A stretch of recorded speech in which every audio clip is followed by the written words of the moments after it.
if there's one lesson of the last election, the 2024 election, it's that a lot of our biggest systems, our biggest institutions have rot in them, and that needs to be reformed.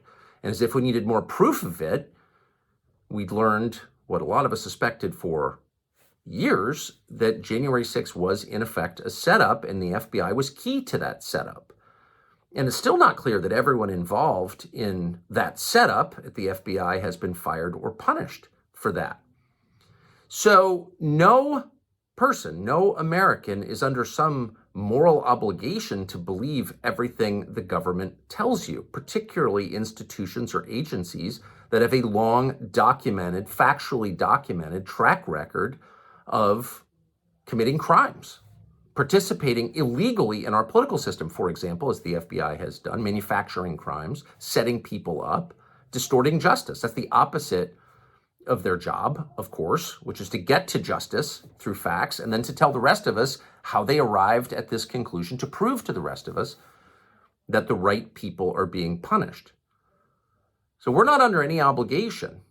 Of course, we shouldn't invent theories to discredit the FBI, but it's not enough to have government officials tell us, well, this is the truth. We have a right, probably an obligation, to say, well, can you prove it? And if you can't, I don't have to believe you. So if there's one thing that bothers me above all about the investigation into Charlie Kirk, is that is getting lost.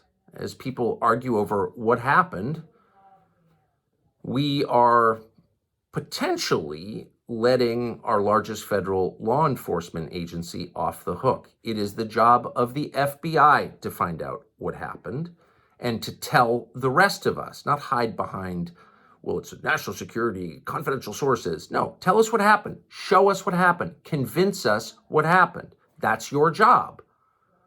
And we shouldn't accept anything less. And by the way, when we do accept something less, then, new explanations fill the vacuum left by the FBI, which we pay to explain to us what happened.